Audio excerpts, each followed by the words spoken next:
রমজান মাসে ঈদটা কেন দিয়েছেন জানেন? আবার কোরবানিতে ঈদুল আজহা কেন দিয়েছেন?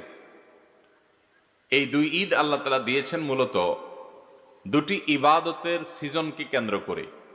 রমজানের গোটা মাস ব্যাপী বান্দা আল্লাহর ইবাদত বন্দেগী করেছে, পরিশ্রম করেছে, শেষ দশক রাত জেগেছে, কমর বেঁধে ইবাদত বন্দেগী করেছে, লাইলাতুল কদর তালাশ করেছে, তারাবি পড়েছে, কোরআন তেলাওয়াত করেছে, গোটা রমজান জুড়ে অনেক কষ্ট করেছে বান্দা। সেজন্য আল্লাহ রাব্বুল আলামিন আখিরাতে তাকে তো পুরস্কার দিবেনই, দুনিয়াতে নগদ আনন্দ যেন পায়, সেজন্য আল্লাহ তাআলা তাকে ঈদুল ফিতর দান করেছেন।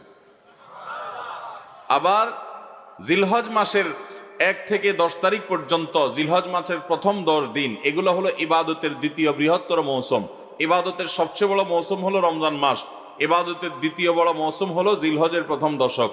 এই জিলহজের প্রথম দশকের যে দিনগুলো আছে, এই দিনগুলোতে ইবাদত বন্দেগী, এই দিনগুলোতে বান্দা জিকির আজকার করবে, আল্লাহর তাকবীর পড়না করবে, আল্লাহর ব্রত বর্ণনা করবে। সে এই দিনগুলোতে নফল রোজা রাখবে, কোরবানি পেশ করবে, হজ ফরজ হলে হজ করবে।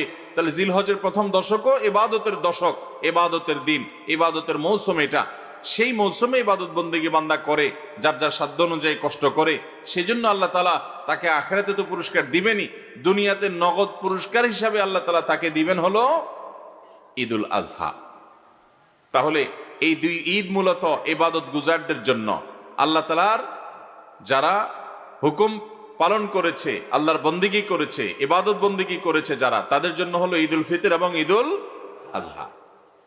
কিন্তু আমাদের দেশে এই ঈদ সবচেয়ে বেশি উদযাপন করে এই ডিজে পার্টির পোলাপান।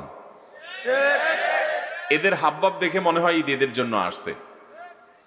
এরা হলো বিনা দাওয়াতে খাওয়া পাবলিকের মতো। ঈদ আসছে মূলত নামাজি মানুষের জন্য, রোজাদারের জন্য, ইবাদত গুজার যে ছিল তার জন্য ঈদ আসছে। তো তার ঈদ তার পালন করার আগেই দেখা যায় দাওয়াতি মেহমানের খবর নাই, বিনা দাওয়াতি মেহমান এসে হাজির। আমলের খবর নাই, ইবাদতের খোঁজ খবর নাই, আসছে ঈদের ফুর্তি করতে।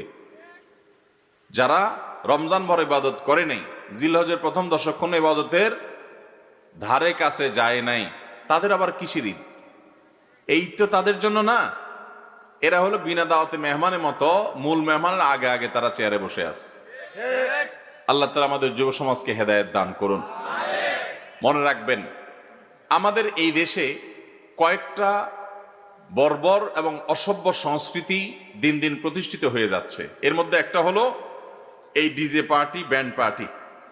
আপনি গান শুনেন, হারাম কাজ করেন, আপনার সাথে আপনি আপনার আল্লাহর সাথে বুঝবেন। ইসলাম এটার জন্য আপনার কোনো দণ্ড আপনার জন্য রাখে নাই যে আপনি কোনো অপরাধ করেছেন আপনাকে শাস্তি দিবে। শাস্তি আল্লাহ দিবেন, যেহেতু গান হারাম ইসলামে। বাদ্যযন্ত্রের ব্যবহার হারাম। খালি গলায় যদি আপনি ভালো কথা মালার গান, খালি গলায় গান, সেটা জায়েজ। তো যাই হোক, এই গান, বাদ্যযন্ত্র, নাচানাচি, ডিজে পার্টি, ব্যান্ড পার্টি আপনি নিজে নিজে একা একা হেডফোন দিয়ে শুনছেন, আপনি নিজে জাহান্নামে যাওয়ার কাজ করতেছেন, এটা আপনার ব্যাপার। কিন্তু আপনি যখন বক্স সেট ভাড়া করে হাই ভলিউমে ধুমধাড়াক্কা গানের আওয়াজে পুরো এলাকাতে প্রকম্পিত করে দিচ্ছেন, তখন বহু মানুষের ডিস্টার্ব করছেন, কষ্ট দিচ্ছেন, ক্ষতি করছেন। যিনি গান শুনবেন না তাকেও জোর করে শোনাচ্ছেন। এর চাইতে বড় অসভ্যতা, এর চাইতে বড় বর্বরতা, এর চাইতে বড় পশুর মতো আচরণ আরেকটা হতে পারে না।